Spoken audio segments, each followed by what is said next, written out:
లక్ష్మీదేవి కొంత వస్తుంది అంటారు, డబ్బులు కళ్ళలోకి వస్తే తెల్లారిన తర్వాత లక్ష్మీదేవి వస్తుందంటారు, అట్లా జరుగుతుందండి? అదొకటి. కొన్ని కళలు తెల్లవారుజామున వచ్చిన కళలు నిజమైతాయి అంటారు. అవి కూడా అన్నీ కావు. కొన్ని కళలు నిజం కావచ్చు కూడా. ఎందుకంటే తెల్లవారుజాము తరువాత మళ్ళా మనం పడుకోము కాబట్టి ఆ కళలు గుర్తుంటాయి. అందులో కొన్ని జరగవచ్చు, జరిగే అవకాశం ఉంటుంది కాబట్టి. అంతేగాని ప్రతి కళ నిజమైతుంది అని మనం అనుకునేదానికి వీల్లేదు. ఇంకోటి, మనం పగలు ఏదైనా చూసిన సందర్భాలను బట్టి అవి కూడా కళ్ళలోకి వస్తాయి. అవి కూడా కళలో, పగలు మనం చూసినవి కళలోకి వస్తుంటాయి. ఇంకా కొన్ని విషయాలు గత జన్మలలో మనం ఎక్కడనో చూసి ఉంటాం, అటువంటివి కూడా కొన్ని ఈ జన్మకు కొత్తవి, అవి కూడా కళలలో. ఇదే జీవుడు ప్రయాణిస్తున్నాడు కాబట్టి ఆ విషయాలు కూడా గత జన్మలలో మనం చూసిన స్థలాలో, చూసిన విషయాలో, వింతలో అట్లాంటివి కూడా కళల్లోకి ఈ జన్మలో రావటం ఉంటుంది. ఎందుకంటే అదే జీవుడు కాబట్టి అప్పుడప్పుడు అటువంటివి కలగటం కూడా ఉంటుంది. ఒక్కొక్కసారి మనకే అనిపిస్తుంది, మనం ఎక్కడికైనా ఒక కొత్త చోటుకు వెళ్ళామనుకోండి, ఇదివరకు ఎప్పుడో వచ్చి ఇదంతా చూశాను నేను, ఇదంతా నాకు చూసినట్లే ఉన్నది ఇది అని అనుకుంటాడు. ఈ జన్మలో ఎప్పుడూ రాలేదు, ఇదే మొట్టమొదటిసారి రావటం. ప్రకృతి సాధారణంగా మారదు, అవే పర్వతాలు, అవే వనాలు అట్లనే ఉంటుంది. కాబట్టి అటువంటి చోటికి పోయినప్పుడు దాంట్లో మార్పు రాదు. పట్టణం మారుతుంది, ఊర్లు మారుతాయి, మనుషులు మారుతారు. ప్రకృతిలో ఉండే అడవులు, వనాలు ఇట్లాంటివి కూడా మారుతాయి. కానీ పర్వతాలు ఇట్లాంటివి అటువంటి చోటికి పోయినప్పుడు ఇదివరకు ఎప్పుడో ఇక్కడికి వచ్చానే అనిపిస్తుంది. ఈ జన్మలోనో ఏ జన్మలోనో ఎప్పుడో అది స్ఫురణకు రావచ్చు. కాబట్టి అటువంటివి జరగటం ఉంటుంది. దెయ్యం మన మీదకి వచ్చి వాలినట్టుగా అనిపిస్తుందండి, నిజంగా దెయ్యమా లేకపోతే? అది దయ్యము వాలినట్లుగా అనిపించదు, అది గాలిలోనే ఉంటాయి. అవి వాటి మన దగ్గరికి వస్తాయి అంతే. మన దగ్గరికి రావటం వల్ల వాటి ఆత్మ బలమైనది కాబట్టి, వాటి మనస్సు బలమైనది కాబట్టి మన మనస్సు మీద ప్రభావితం చేసి ఆ లక్షణాలు మనకు వస్తాయి. అంతేగాని శరీరం మీదకి రావటం అంటే ఇదే రావటం అంతే. దాన్ని అందుకనే మన వాళ్ళు కూడా గాలి అంటుంటారు, గాలి సోకిందని. అంతేగాని మన కళలో వచ్చి మీద పడటం లాంటిది ఏం జరగదు, అట్లాంటివి ఏముండవు. మీద పడటం అంటే వీడికి అనుభవం కావచ్చు, ఏదో కూర్చున్నట్లు. ఇప్పుడు శ్రీనాథుడి కథలో పెదకోమటి వేమారెడ్డి ఉన్నాడు, వాళ్ళు రెడ్లు. పెదకోమటి అని ఎందుకు ఇంటి పేరు వచ్చింది? రెడ్లయితే పెదకోమటి అనే ఇంటి పేరు ఎందుకు వచ్చింది అనే దానికి ఒక కథ ఉన్నది. చెప్పండి. అదేమంటే, ఒక వైశ్యుడు ఉన్నాడు, ఆయన చాలా వృద్ధుడు పాపం. ఆయన జీవితాంతము బంగారు చేయాలి, దాన్ని రసవాదము అంటారు, ఇంగ్లీష్లో ఆల్కెమీ అంటారు. రసవాదం చేసేదానికి ఆయన ఎంతో ప్రయత్నం చేశాడు. ఆయన జీవితమే దానికి అర్పణ చేశాడు పాపం. చిట్ట చివరి దశలో ఆయన బాగా వృద్ధుడైపోయిన తర్వాత ఎక్కడనో ఆ రసవాదం చేసే ప్రక్రియను ఒకదాన్ని కనుక్కొని అడవులలో ఒక రసాయనాన్ని తయారు చేశాడు.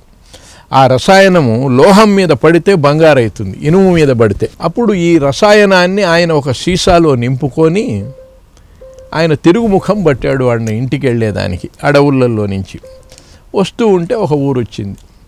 ఆ ఊరిలో రాత్రికి బస చేయాలి. ఆ ఊరిలో అడిగారు, ఇక్కడ ఎక్కడ ఉండాలి, నేను వైశ్యుణ్ణి, నేను ఎక్కడ భోజనం చేయను, ఇంత ఏదన్నా ప్రసాదం దొరికితే తిని పడుకుంటాను. ఫలాని రెడ్డి గారు ఉన్నారండి, వాళ్ళ ఇంటికి వెళ్ళండి మీరు, వాళ్ళు ఎవరన్నా వస్తే ఆశ్రయం ఇస్తారు, మీరు వంటకు కాబట్టిన ఏర్పాట్లన్నీ కూడా వాళ్ళు చేస్తారు, అక్కడికి వెళ్ళండి మీరు అని చెప్పారు. ఆ రెడ్డి గారి ఇంటికి వెళ్ళారు. వాళ్ళు ఈయనకు కావాల్సిన ఏర్పాట్లన్నీ చేసి రాత్రి పడుకునేదానికి పశువుల పాకలో మంచం వేశారు. ఈయన రాత్రి ఆ పైన పూరి గుడిసెలో పశువుల పాకలో ఒక కర్రకు తన సంచి కట్టాడు, చేసంచి కట్టి ఆ మంచం మీద పడుకొని నిద్రపోయినాడు. తెల్లవారుజామున ఆ రెడ్డి గారు ఆ అరక దున్నేదానికి పొలానికి పోవాల్సి వచ్చి నాగలి కోసం వచ్చాడు. ఆ పక్కనే నాగలి పెట్టి ఉన్నది, అది తీసుకొని వెళ్ళాలి ఆయన. అక్కడ మెరుస్తూ కనపడ్డది, ఆ నాగలి కర్రు బంగారుగా మారింది. పచ్చగా మెరుస్తూ కనపడేటప్పటికి ఆయన పరికించి చూశాడు. పైనుంచి చుక్క ద్రవం ఏదో కారుతున్నది దీని మీద. అర్థం చేసుకున్నాడు, ఇది ఏదో రసాయనము, ఇది పడటం వల్ల ఈ కర్రు బంగారుగా మారిందని చెప్పి అక్కడ ఉండే జంతువులన్నిటికీ, పశువులు ఉన్నాయి, ఆ పశువులకు తలుగులు అంటే పలుపులు అంటారు, అవన్నీ ఇప్పేసి ఆ సంచి జాగ్రత్తగా తీసుకొని పోయి ఇంట్లో పెట్టుకొని వచ్చి అగ్గిపుల్ల గీచి ముట్టించాడు గుడిసెకు. బయట ప్రజలకు ఎవరికి తెలియకుండా ఏదో నిప్పులల్లో కాలిపోయిందని అనిపించుకునే దానికోసము వాడు గోల చేస్తే అందరికీ తెలుస్తుంది, రోత పడతారు కదా. ఎందుకని దానికి అగ్గిపుల్ల గీచి పెట్టాడు. పశువులేమో పారిపోయినాయి. వీడు నా సంచి అని లేచాడు సెగదగిలేటప్పటికి, మంటలో నిద్రలో. లేచి చూస్తే సంచి లేదు, ఎక్కడా కనపడలే. అంతా వెతికాడు, ఆ మంటలలో పడి చచ్చిపోయినాడు. ప్రమాదవశాత్తు కావాల్సి ఎట్లనో చనిపోయినాడు. ఈ రెడ్డి గారు ఈ రసాయనము చేత బంగారు తయారు చేయటం మొదలుపెట్టి ఆ బంగారునంతా ఏదో మార్చుకొని పెద్ద సంపన్నుడై, అసలే సంపన్నుడు ఆయన, వాళ్ళంతా సంపన్నులు, బాగా ఉన్నవాళ్ళు. చిన్నగా ఒక సైన్యాన్ని సమకూర్చుకున్నాడు. ఒక కోట, రహస్యంగా ఒక కోట నిర్మాణానికి ప్రయత్నాలు మొదలుపెట్టారు. పెట్టి అసలు ప్రభువులకు ఎదురు తిరిగారు. ఏది, వీడు వరంగల్లో కాకతి రాజులకు ఎదురు తిరిగి, వీళ్ళది కొండవీడు, వేమారెడ్డి గారు వాళ్ళ వంశమూల పురుషుడు. వేమారెడ్డి గారు ఎదురు తిరిగి మాది స్వతంత్ర రాజ్యం అన్నాడు, సైన్యాన్ని సమకూర్చుకున్నాడు. ఇంత చేసేంత వరకు బాగానే ఉన్నది, పైకి వచ్చారు, బాగానే ఉంది. ఈ రాజు కొంతకాలం తరువాత రాత్రిపూట పడుకుంటే ఒక వృద్ధుడు ఎవరో గుండెల మీద వచ్చి కూర్చొని నా సంచి నాకు ఇయ్యమని అడిగేది. ఓకే. ఈ బాధపడలేక పాపం కన్ను కూరికితే చాలు వాడు వచ్చేది, నిద్ర పట్టేది కాదు. ఎంతోమందితో చెప్పాడు ఇట్లయ్యా అని. అందరూ వాళ్ళ చేతనైన ఏదో చేశారు, మంత్రాలు తంత్రాలు చేశారు. చేస్తే ఎవరి వల్ల కాలేదు. అప్పుడు ఒక బ్రాహ్మడు, ఎవరో ఒక ఆయన పండితుడు, ఆయన వచ్చాడు. ఆయన వచ్చి, నాయన ఈ మనిషి ఎవరు, నీకు తెలిసినవాడా ఏంటి అని అడిగాడు. అయ్యా ఇట్లా జరిగిందని యథార్థమంతా చెప్పాడు. చెప్తే ఆయన పేరు ఏమిటి అన్నాడు.